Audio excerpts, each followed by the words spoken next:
Incorporation document for ACP Special Situations to Joe Bannister took up a non-executive directorship in a company based in the British Virgin Islands BVI in 2007, while he was already chairman of the Malta Financial Services Authority, the Sunday Times of Malta has learnt.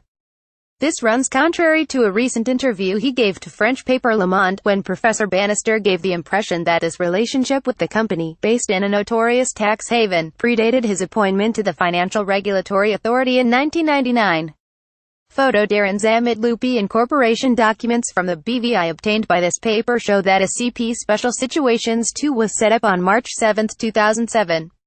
Professor Bannister's role in the BVI company was only made known thanks to the Paradise Papers.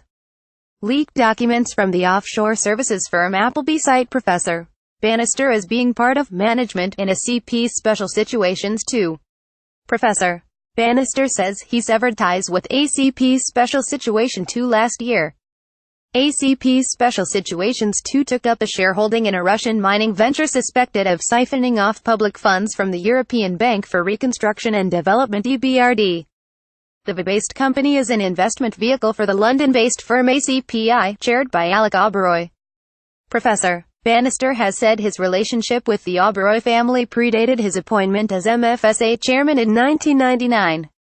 Questioned why Mr. Oberoi specifically chose him as a non-executive director, Professor Bannister replied that he must have known his abilities when it came to governance and sitting on boards. When it was pointed out during the interview with Le Monde that he was hired to sit on the board after his appointment as mfsa chairman, Professor Bannister said this was not the case.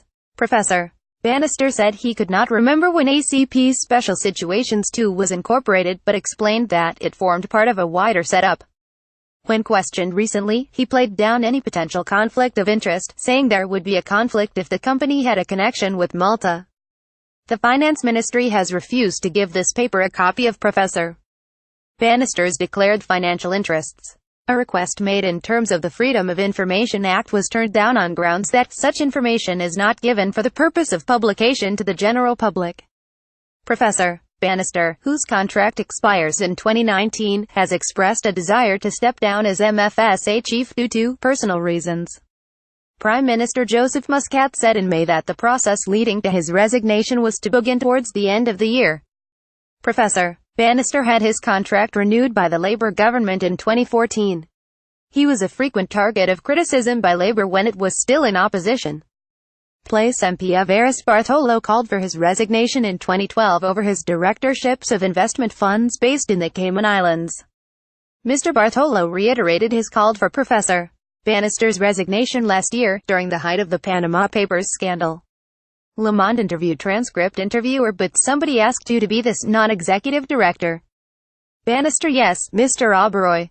Interviewer: how do you know Mr. Oberoi? Bannister: I have known him for a long time. I have known the family for a long time.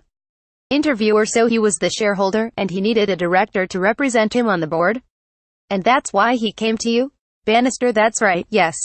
Not to represent him, there were other directors on the board. Interviewer: why did he need you, specifically? Bannister: I think he knew my competence when it came to sitting on boards and governance. So I sat on the board. Interviewer: but you were hired after you were already head of the mfsa. Bannister: no, before. I knew Oberoi much before. Interviewer: yes, but ACP Special Situations 2 was created after 1999. Bannister: I could not remember when it was created. They form part of a whole setup. So it must have been there before, somewhere, and then took this role.